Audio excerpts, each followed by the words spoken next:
So at this point in time, if you've heard of Fox McCloud, it might be from Star Fox 64, or you might just know him through Smash Bros.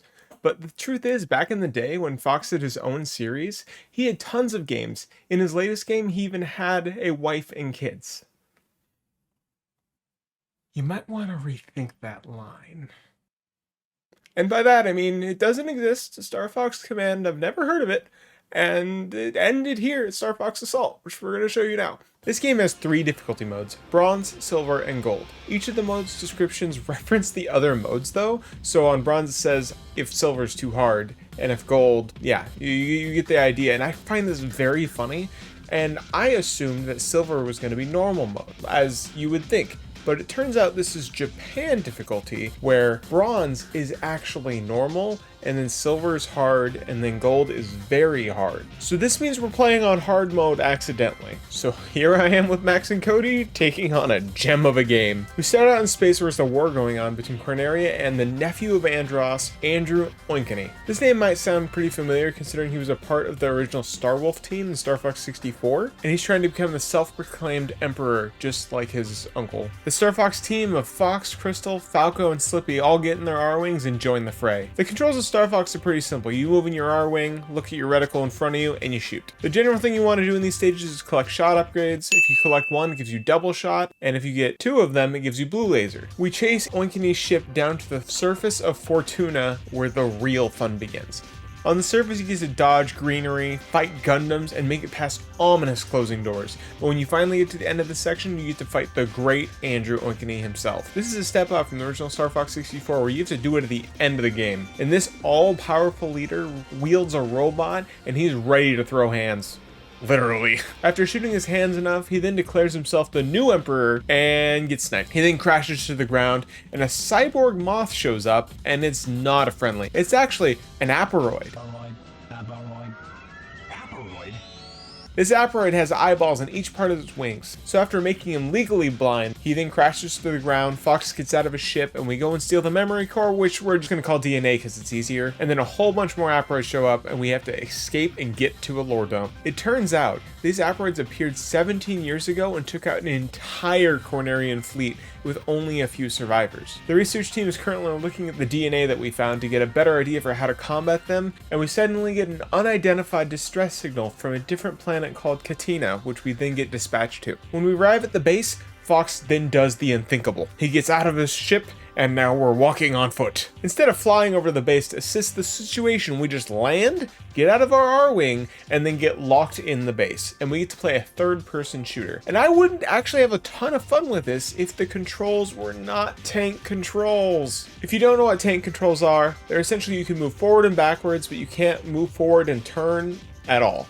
So you have to go forward. If you want to turn to the right and point there, you have to then turn and then hold forward again. It makes it really awkward for me, and I'm just not a fan. The game does come with the way to do double stick, so you don't have to do tank controls, but that's even worse because the C stick would be your second stick, and it really just doesn't work well. Eventually you get a Landmaster, which is still tank controls, but it's a real tank, so you feel better about it. So the goal for this grand mission is to defeat all of the spawners, which are labeled as targets on the minimap. After taking all the targets, a big spider Aparoid shows up, and there's only one way to beat him. With the Landmaster, you have to attack his core from underneath. As soon as you destroy his core, he then stops moving, so then you can use the Landmaster to hover up on top and shoot his head. After we defeat this Aparoid, we go collect his DNA, but then suddenly the one that had the distress signal goes and steals the DNA first. It's Pigma, one of the Starwolf members and our dad's ex-teammate. He then flies off and we set out to chase him. We chase Pigma all the way to Starwolf's base. We then make the mistake of telling them that we're Star Fox, and the entire space station is out to get us now. The way this level is set up is that you have Falco and Crystal flying on the outside of the space station dealing with the Horde, while you and Slippy are inside destroying enemy targets. There's not a timer for this level per se, but there is a bar that shows the amount of enemies left on the outside. This means if the bar gets too full, you'll have to leave the inside of the space station and go outside with Falco and Crystal and destroy enemies so that you can spend more time actually destroying the targets on the inside. One thing Star Fox games are known for is when you have to shoot down enemies that are on the trail of your teammates. targets. If you succeed and save them, they generally give you an item, a fun line. However, if they get hit down, they'll then no longer be able to be used for the rest of the mission. If this happens to Crystal or Falco, you then have to go all the way out of the space station, get in your R-Wing, fly around and find them just to save them. I definitely just killed Fox's girlfriend once because I did not want to deal with. One of the times though I went out to lower the bar, I didn't understand something. So when you have both ground and R-Wing bars, the blue health is your R-Wing bar, not the green one I was accustomed to. So this means I didn't realize I had a freaking pixel left of HP. One friendly. What? Your HP is golden. There's no pixels. Oh, that's HP. That's your ship HP. Oh. Big damage when you hit shit. I was looking at my, like, the Fox HP, and I was like, I'm fucking fine. How do I get... You're like 1 pixel away from that. Let's just say I'm a lucky guy. After taking out all the targets, Starwolf shows up, and it's a dogfight. Ish. I mean, like, they're close enough. Then after taking down Wolf's team, we learn that Pigma has no longer been a part of the Starwolf team, and he has escaped. General Peppy comes in with an alert. Pachina's climate control generator has almost frozen over. This means if we don't start up that generator, the entire planet is gonna freeze. We have to send Fox in because, well, Falco doesn't like the cold, and Slippy, well, it'll make him go into hibernation. Yeah, so Fox is the only one. There's a shield guarding the generator, so we have to blow up 3 crystals that power the shield and a landmaster. Nothing like a little destruction before we rebuild, right? After traveling across this fairly large map to destroy each of these crystals, we finally get access to inside the generator. As soon as Fox turns on the generator though, all of the security robots turn on, and they're all programmed to attack Fox. We then realize this is probably Pigma's work, and Falco starts flying his ass as soon as he can. So you have to survive in this tiny cramped room and kill every security guard that's in there. So the only way to actually attack a security guard is wait for them to attack, and then you can shoot them, but the only effective way to shoot them is doing a complete charge attack, so this will take a while. As soon as you kill enough of them though, Falco shows up in honestly probably the coolest way possible, and we get a different type of gameplay. We jump right on Falco's R-Wing, and we have a plasma blaster, which is a on-rail shooter. So it's so cool. Think about someone just standing on a wing of a plane, shooting a massive cannon of enemies trying to hit you. And yes, it doesn't make sense. The way physics work means it wouldn't make sense, but is it really, really cool? Yes! It's super cool. After killing enough enemies, we see Pigma fly off, leaving an Aperoid to attack us. And we get to get back in our R-Wing and fight the boss. So this boss, it's fairly simple. It's like, it's a shaft, and then it'll open up and you shoot it, and then it'll close the shaft, and then it'll open the shaft, and then you shoot it, and then it'll close the shaft, and then you open the shaft, and you shoot it. So it's been a while since we've done what you'd normally expect out of a Starfox game, where, you know, you're in a plane on the on-rails part, and this is where I realized a very small problem that bothers me a lot with this game. It's actually really hard to see the reticle depending on the background. I wish it was just a little more solid and I wouldn't have the problem, but it's parts like this where I can't actually see where I'm shooting except for where I've already shot, so you have to kind of base it off that. So here we are in the asteroid belt chasing Pigma, and touching any of these asteroids while flying can be devastating. After going through most of the asteroids and through a heavy metal small hallway, a weird meteorite's coming right at us. It's Pigma, Aperoid Pigma. This boss really brings a whole new feeling to the game, because it shows the corruption these Aperoids have on living beings, and I'm super down with how they did it. To kill Pigma, we have to take enough down of his latches, and then he'll turn his back over, and we'll get to shoot him in the face. And then Pigma will finally get the fate that he deserved a long time ago. With everything that happened, we come to the conclusion that as long as the Queen Aperoid still exists, our solar system's not safe at all. And we know that headquarters is looking at where to find it, but we first get a distress signal from Dinosaur Planet. So before we get into that, I want to note that I found this game at a game market, and I bought it immediately because of the stellar reviews from my friends. And even though the seller allowed me to look inside the game case, I failed to realize this game was in fact Starfox Adventures, where Dinosaur Planet takes place, and not Starfox Assault. So maybe look forward to that, I guess. In my opinion, this is the second worst level in the game, pretty damn easily. You start on the ground and you have access to both an R-Wing and a Landmaster. Like the space station level, there are a whole bunch of enemies in the sky and a bar that you have to keep from getting filled. That isn't the problem in this level. It's very easy to just use the landmaster on ground and shoot the stuff up top. The problem is that the targets on the ground are so freaking hard to find. There are so many mazes just to like figure out where something is on the minimap, and the minimap doesn't even help.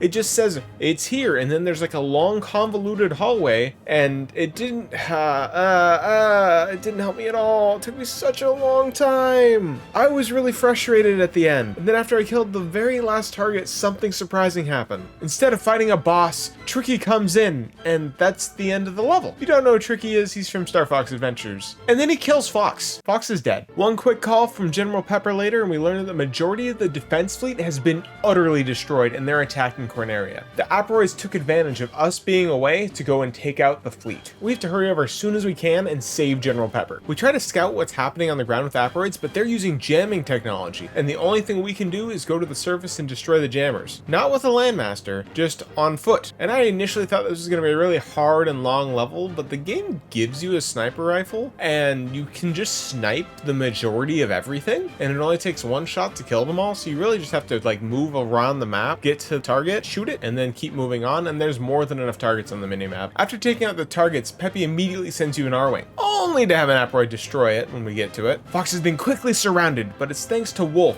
we end up okay. We then get another on-rail shooter on top of a plane, and my mind has not changed that I love these sequences, and they're probably the coolest part of this game. We then see General Pepper, and his mind slowly being deteriorated, taken over by an Aperoid. With what's left of his consciousness, he asks us to end him so he can leave his honor intact, and we get to fight General Pepper's ship. This boss probably has some of the coolest animations with how he moves. He's straight up a mix between a Gundam and an Aperoid, and I just love the design so much. He'll try to approach you, and you have to hit him enough before he'll actually get hit away. Think of it as a small health bar that you have to hit, and then as soon as that is breached, he'll fly away, but he continually does that, so you have to be good with your shooting. And I died to this guy because he does really big damage if he does hit you. After we shoot him one final time, we see his ship fall to the ground, and General Peppy in an R-Wing comes and saves him before it actually hits the ground. We actually get to save him, and they send him off to the medical corps. Through the DNA, we finally discovered the location of the Aperoid homeworld and the Queen. We know that we have to go take her down, and it turns out all of the Aperoids are connected, so if we manage to take her down, we can take them all down. And how would you expect to take her down? Lucky for us, we have a bomb that has McAfee installed, and that should do the trick. However, that bomb isn't done yet, and we have to protect the warp gate that'll let us go to the Aperoid homeworld until it's done. The map starts off as a simple kill as many bogeys as you can. The warp gate doesn't actually have an HP bar. However, as soon as you've shot down enough of them, missiles start to appear. If any of these missiles hit the warp gate, that's game over. Done, zilch, bong. This part's pretty simple though. You just shoot them enough so they explode. And after you've killed 4 of the missiles, the big boy shows up. This isn't just a shoot them down though. It shoot a weak point, and then it'll break off, get faster, and then break another weak point, and then it'll break off, and then you have to do that final one before it hits the gate. Also, if you run into a missile, you take a ton of damage. Anyways, as soon as the big missile is taken care of, it's finally time to go to the Aperoid homeworld. Here it is, the Aperoid homeworld. The entrance is protected by a shield, so we have to get on foot on the Aperoid base, and this is where I actually felt silver difficulty. Before I'd just scrape by, barely be alive, or maybe have to restart a stage once, but this stage, holy shit. This stage was an hour-and-a-half endeavor. This stage nearly broke me. So you have to go around and destroy small generators like you do on normal ground missions, and they give you a landmaster and R-Wing. However, you cannot use either of those when you go inside all 6 of the buildings to get to the generators. With little health packs in this stage, even if you don't clear out a building, it's rough. This stage depends on knowledge and skill, and I sure as hell didn't have any knowledge. I was also still not the best with the controls. At this point I was very much depending on just being in a R-Wing or a landmaster, and oh man, this stage drove me crazy. Every attempt I was getting better though. And by every attempt, I mean my 4 extra lives, game over, and 3 more. Then after killing these 6 targets, you get to the first checkpoint of the stage. To finish this stage off, you have to jump in an R-Wing, go underneath the base, and take out the last generators. With all the generators gone, the shield goes down until it immediately comes back up. We don't know what to do, and then Peppy decides to go on a suicide mission and crash the Great Fox right into the opening to tear down the shield. And we know the shield won't be gone for long, so we have to go in as fast as we can, and Peppy explodes like a hero. But we look forward ahead. Along with Wolf's team, we head down the long circle hallway. Like every Star Fox game, going into the end. This hallway can be really challenging too. It's filled with enemies, hexagon cutoffs, lightning, and even closing and opening shutter doors. Through all of this, your team will each be at risk once. If you save them, they'll keep their full HP going into the final boss fight. But if you fail to save one of them, they'll go into the final boss with half HP. I'll get to why that matters later. But at the end of the hallway is the Queen, and it's a large, open, white area. In this white area, we get to see some familiar faces that try to stop us from destroying the Queen.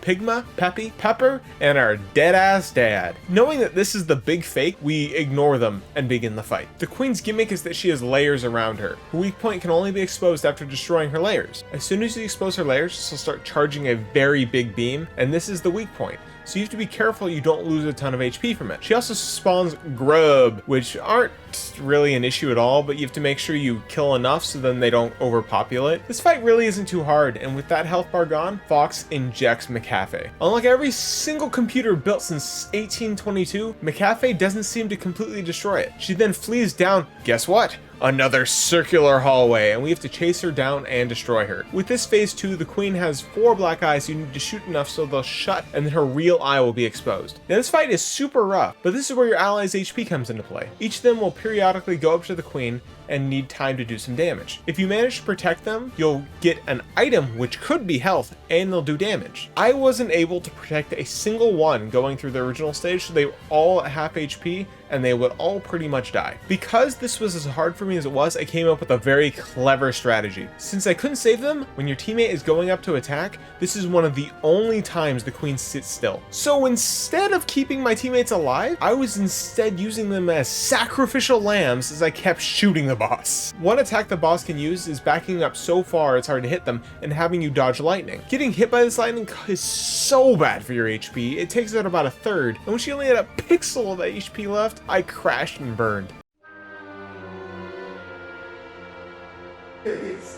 Throughout all this game, you have to mash the A button to shoot, so my hand was shot. It was so tired, but I was frustrated, but I only had 1 life left, so I pressed and tried again. It was on this attempt we beat her, and then by her, I mean phase 2. The last fight of the game, phase 3. The Queen makes for an even more desperate escape and doesn't have any attacks. You keep your HP from phase 2, however, and let's just say I didn't have much. After getting her health down to probably 10%, I was hit by the hyper voice, and Fox perished and it was game over. So remember in that difficulty screen how it references if one was too hard or easy to do the other? Well, I had to restart the stage anyway, so I figured why not just, who am I kidding? I'm not gonna lower the difficulty now, I'm too far. But the run back was real the next day. My hand was ready, and I played so much better it was ridiculous. I not only had half health going into phase 3 this time, I also kept 2 of my party members and had blue shot, which I didn't manage to keep going into the original fight. After the Queen's death, we then escape the planet, and when we're back in space, we see a startling surprise. Peppy is alive, and Fox knew the whole time and he didn't want to upset anyone.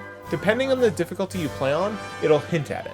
So if you're playing on bronze, he won't say anything, Peppy will just crash. On silver, which we played, Peppy will say, don't worry about me. And then on gold, he'll say, I'm already surrounded by aperoids, and he's doing that for him, knowing that he can escape in the shuttle. But overall, this game was sick. I had a great time. I really hate Stage 9, but it is a game I'm gonna play again. And I think that's what really amounts to what matters with the game to me, is if I feel like I can and want to replay it. So thanks for being on this journey with me.